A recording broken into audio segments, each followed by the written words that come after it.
Gimana yang jadi kan itu yang kursi putih itu ya. Enggak cocok sama tema yang aku inginkan. Enggak, aku kan pengennya yang sebicik gitu kayak. Tapi akunya ingin yang industri ya. Enggak, itu kan motifnya tuh bagus banget, tau gak sih kamu? Aduh.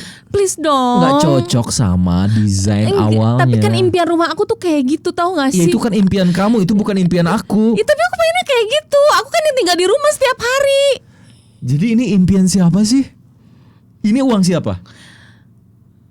Ya aku juga bisa kok beli sendiri. Ya udah, beli. Ya udah. Oke. Bismillahirrahmanirrahim. Assalamualaikum warahmatullahi wabarakatuh. Gimana kabarnya nih para sahabat Marriage Undercover? Ya dimanapun berada. Iya, Marriage Undercover. Belak-belakan persoalan suami istri. Dari kasur hingga dapur. Bersama saya Stefan Rohalid. Dan saya Manda Indah Agustina. Ya, kita sekarang akan bahas tentang tema yang menarik, yaitu komunikasi antara suami istri. Pak Sutri Pak nih Sutri ya. yang sering guntreng, yang sering berdebat. Ini kayaknya hampir di setiap detik, setiap menit selalu akan ada peluang-peluang itu ya. Pasti. Wajar lah, kayak piring sama sendok garpu pastilah. Iya, apalagi kan tinggal serumah Ya. ya, dua pemikiran yang berbeda, Bener. latar belakang yang berbeda, tadi impian juga yang mungkin berbeda. Harus terus disamakan. Nah, Dan ini yang nggak mudah. Kadang Gimana sih? ada egoisme antara saya kan pemimpin gitu. Iya, gitu. Kamu harus tahu kata istri. Tapi kan aku juga yang akan menikmati gitu. Nah, betul. Itu yang Dan ini bukan sulit. cuma tentang rumah ya, banyak ya. Bahkan Sekolah hal anak. sepele. Nah, hal sepele misalnya Pilih apa? makanan. Pilih baju. Banyak Pilih kan? pergi kemana. Pergi kemana. Weekendan misalnya ke Orang mertua dulu atau aku ke orang betul, tua. Bener. Atau umroh dulu atau jalan-jalan. Iya. Wah, ini banyak banget gitu ya. Dan kalau kita nggak bisa manajemen konflik, yang terjadi kita bisa jadi Perang masalah mulut terus. ya. Perang mulut terus. Iya. Dan itu nggak bagus ya buat anak ya. Sangat nggak boleh. Sangat nggak Gitu, bagus apalagi ya. seorang istri gitu kan. Jika suami berbicara tuh memang nggak boleh memotong pembicaraan, nggak boleh suaranya lebih tinggi. Maaf yang ya. Dan seorang suami juga harus bijak ya. Bukan berarti karena dia ar-rijalu qawwamun 'alan nisa terus dia nggak mau mendengarkan pendapat suami istri Iya, gitu otoriter, kan. Otoriter misalnya. juga nggak bagus ya. Di satu sisi memang suami harus memutuskan pasti ya, memutuskan. Cuman mendengarkan. Karena istri seringkali bukan masalah disetujui atau enggak sih, tapi lebih tepatnya dihargai ya. Nah, betul. Jadi dihargai. Saya sering kali gitu ngobrol sama istri pendapat, tapi beliau bilang lebih ke apresiasi sih gitu. Kalau langsung dipotong, di-cut kayak nggak menghargai itu ya sih Iya, sebenarnya. betul. Sama sih saling ya. Jadi intinya ketika satu berbicara, yang satu menjadi pendengar. Ketika yang satu berbicara, ya suaminya juga jadi pendengar yang Dan baik. pernah ada kasus ya di saya sama istri gitu, di mana saya lebih banyak ngomong dan istri nggak punya waktu untuk ngobrol. Nah, gitu. Emang lumayan sih agaknya. Dan itu biasanya pelampiasannya ke anak-anak jadi uring-uringan, Bener. ke suami jadi bete, Males ngomong gitu ya. Udah gitu, diemin jadi nggak aja terbuka udah. gitu Akhirnya ya. perang dingin. Perang ya. dingin. Jadi kalau nggak perang mulut, perang dingin. Nah, itu bahaya, dan suami juga akhirnya kan nggak nyaman ya. Nggak Betul. nyaman. Artinya memang namanya komunikasi ini harus dikomunikasikan sih.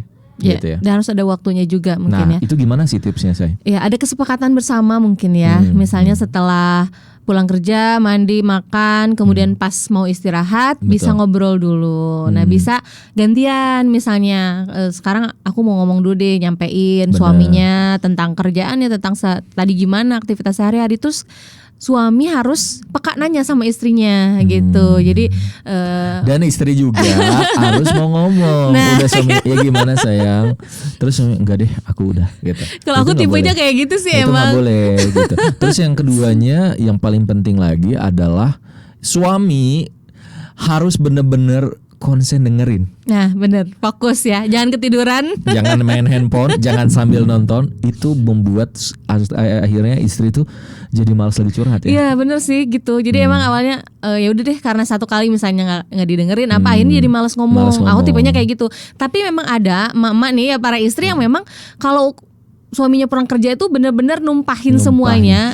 Tapi itu kadang waktunya nggak Nah, tepat. itu dia. Bayangin baru pulang panas, capek, baru dimarahin oleh bos. Bener. Datang ke rumah ternyata ada hantu kedua.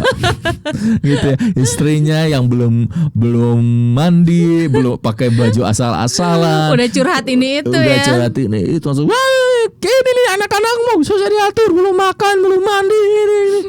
Kira-kira dapat nggak sih sakinahnya? Artinya bukan nggak boleh curhat ya, tapi Ada waktunya. timing yang tepat.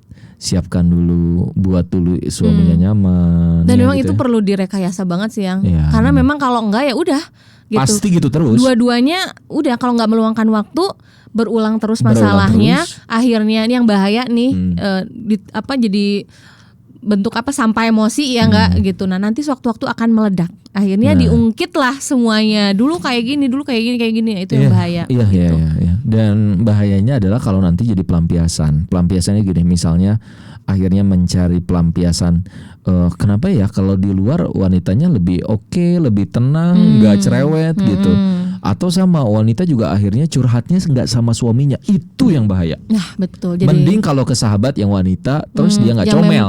Iya, dan yang lebih Ya, paham guru, ilmunya ya itu seperti bagus. guru gitu Tapi ya, kalau murabi. dia yang comel, nanti suaminya tahu, atau bahayanya ini banyak terjadi, dia curhat sama mantan dia, sama Bahaya banget tuh. teman SMA-nya laki-laki. Akhirnya disitulah terjadi mulainya perselingkuhan. Bahaya gitu. Karena ya tadi sebenarnya sih cuman ingin dengerin ya. Iya, betul. Cuman betul. ingin komunikasinya itu lancar. Tapi karena ngerasa udah deh, gua ngomong apa aja dengan lu juga nggak akan selesai nggak benar. Udah deh, gua gini aja gitu. Berarti harus itu saling bahaya. percaya juga ya. Itu saling benar. percaya bahwa pasanganmu bisa memberikan solusi yang terbaik, ataupun kalau nggak solusi ya apresiasi yang terbaik gitu ya. Ya mudah-mudahan ini bisa bermanfaat buat kita sih sebenarnya ini Iya. referensi buat kita ya. Terima kasih banyak sahabat sekalian. Coba Anda bisa juga share di sini. Kira-kira kalau Anda dengan suami atau istri Anda konflik gitu ya, kira-kira komunikasi Anda yang paling bagus tuh saat apa sih supaya balikan lagi? Nah, gitu dia. Saya Stefan Walid. Saya Amanda Inagustina. Assalamualaikum Warahmatullahi wabarakatuh. Halo buat teman-teman semua yang udah menonton tayangannya ini dan mendapatkan manfaat juga inspirasi, jangan lupa untuk like, comment, share, and subscribe ya. Insya Allah membuat kita semakin semangat untuk bisa memberi inspirasi lagi.